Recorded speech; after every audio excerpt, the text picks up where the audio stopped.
విశాఖ ఉక్కు ఊపిరి పీల్చుకుంది. ప్రైవేటీకరణ వేటు భయం తాత్కాలికంగా తొలగిపోయింది. 2 రోజుల పర్యటనలో ప్లాంట్ స్థితిగతులు, క్షేత్రస్థాయి పరిస్థితులను పరిశీలించిన ఉక్కు శాఖ మంత్రి కీలక ప్రకటన చేశారు. దీంతో అటు రాజకీయంగా కూటమి ప్రభుత్వానికి, ఇటు కార్మిక వర్గాలకు ఒకేసారి ఊరట లభించింది. పరిశ్రమ ఇబ్బందులను తొలగించేందుకు అనుసరించాల్సిన విధానాలపై త్వరలోనే రోడ్ మ్యాప్ సిద్ధం కానుంది. విశాఖ స్టీల్ ప్లాంట్లో కేంద్ర మంత్రి కుమారస్వామి పర్యటించారు. కర్మాగారాన్ని పరిశీలించిన తర్వాత అధికారులతో సమీక్షా సమావేశం నిర్వహించారు. ఈ సందర్భంగా జరిగిన సమీక్షా సమావేశంలో విశాఖ స్టీల్ ప్లాంట్ ప్రైవేటీకరణ అంశాన్ని తోసిపుచ్చారు. అలాంటి సందేహమే ఉండదని కుమారస్వామి స్పష్టం చేశారు. స్టీల్ ప్లాంట్ను రక్షించడం తమ బాధ్యతని తెలిపారు. ప్లాంట్ మూతపడుతుందని ఎవరూ ఆందోళన చెందవద్దని వివరించారు. ప్రధాని మోడీ ఆశీస్సులతో 100% సామర్థ్యంతో ఉత్పత్తి జరుగుతుందని అన్నారు కుమారస్వామి.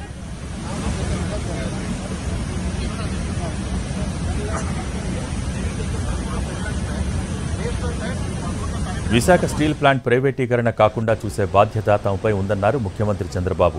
దాన్ని ఎలా కాపాడుకోవాలో ఆలోచిస్తున్నామని తెలిపారు.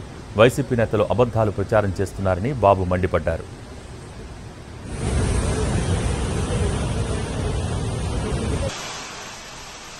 విశాఖ స్టీల్ ప్లాంట్ ప్రైవేటైజేషన్ అవ్వకూడదన్న భావన అందరికీ ఉందన్నారు విశాఖ బీజేపీ ఎమ్మెల్యే విష్ణుకుమార్ రాజు.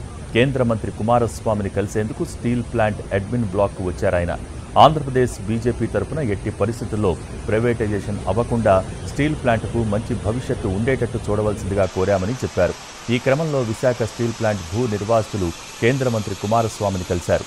ఏళ్ల తరబడి తమ సమస్యలు పరిష్కారం కావటం లేదంటూ వినతి పత్రం ఇచ్చారు. ఇప్పటికైనా తమకు న్యాయం చేయాలని కేంద్ర మంత్రిని వేడుకున్నారు. విశాఖ ఉక్కు కర్మాగారం ఏపీ ప్రజల భావోద్వేగాలతో ముడిపడి ఉంది. ప్రైవేటైజేషన్ ప్రతిపాదన వచ్చిన నాటి నుంచి ఇక్కడి ప్రజలు ఆందోళనలు చేస్తూనే ఉన్నారు.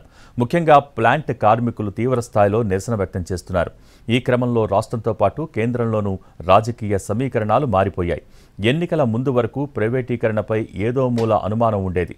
టీడీపీ కేంద్రంలో కీలకంగా మారటంతో ప్రైవేటీకరణ ఊహాగానాలకు, అనుమానాలకు శాశ్వతంగా బ్రేకులు పడతాయా లేదా అనేది ఆసక్తికరంగా మారింది.